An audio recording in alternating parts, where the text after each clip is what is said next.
झज्जर जिला प्रशासन की ओर से शहर के महर्षि दयानंद सरस्वती खेल स्टेडियम में धूमधाम से 3 दिवसीय गीता जयंती महोत्सव का आयोजन किया गया। गीता जयंती महोत्सव के समापन पर मुख्य अतिथि के रूप में बीजेपी के राष्ट्रीय सचिव ओम प्रकाश धनखड़ ने शिरकत की। देखिए रिपोर्ट।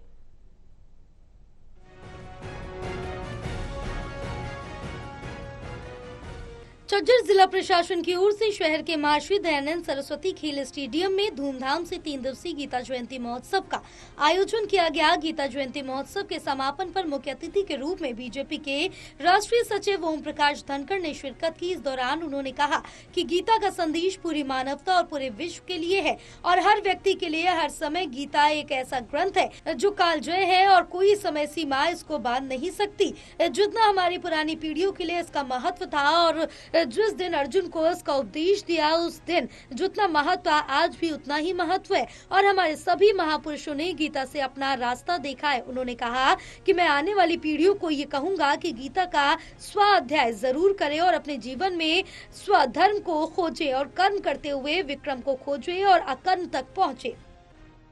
वहीं किसान आंदोलन पर ओम प्रकाश धनखड़ ने कहा कि दिल्ली जाने के लिए सबके रास्ते खुले हैं। लाखों लोग दिल्ली रोजाना जा रहे हैं और कोई रोक नहीं रहा है, लेकिन इस प्रकार का आंदोलन का स्वरूप किसानों को खड़ा किया गया। उस स्वरूप के कारण से और आप सबको जानकारी है कि जो पिछली बार आंदोलन का स्वरूप खड़ा हुआ उसको हमने बहादुरगढ़ और सोनीपत में देखा था। इसी कारण से हरियाणा की सजगता है, क्योंकि उस समय सारा जमावड़ा हरियाणा में ही था। लोकतांत्रिक तरीके से आंदोलन करने का हक सबको है और अपनी मांगे रखने का हक सबको है, लेकिन उसके कारण आम लोगों को कोई कठिनाई ना हो और हमारे जिले में वो कठिनाई झेली है।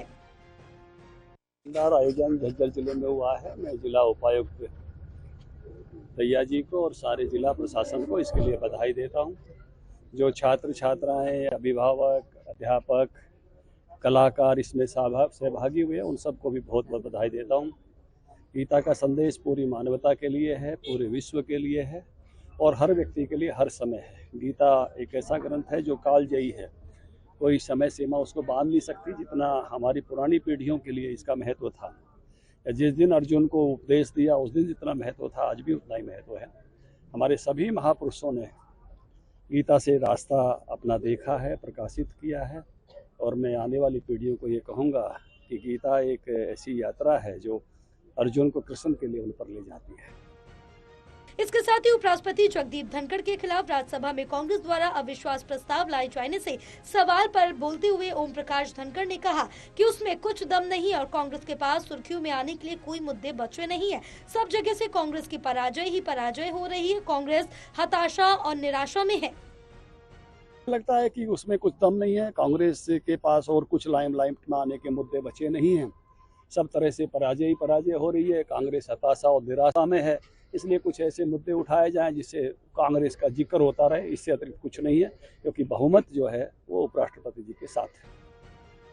ओपी धनखड़ ने बांग्लादेश में हिंदुओं पर हो रहे अत्याचारों को लेकर भी अपनी प्रतिक्रिया दी। उन्होंने कहा कि दुनिया में बांग्लादेश की निंदा हो रही है और ये कायरतापूर्ण कर्म है। बांग्लादेश को ये याद रखना चाहिए कि बांग्लादेश के बनने में भारत ने बहुत बड़ी भूमिका निभाई थी और वहाँ जो हिंदू रह रहे हैं उन सब की सुरक्षा की जिम्मेदारी बांग्लादेश सरकार की है और जो दिक्कतें पैदा हुई है वहाँ पर हिंदू समाज के लिए वो बहुत दुर्भाग्यपूर्ण है। और भारत सरकार ने भी इस विषय पर कड़ा कदम उठाते हुए भारत सरकार के सेक्रेटरी विदेश सचिव को वहाँ पर भेजा है और भारत सरकार इसको लेकर पूरी तरह से सजग है।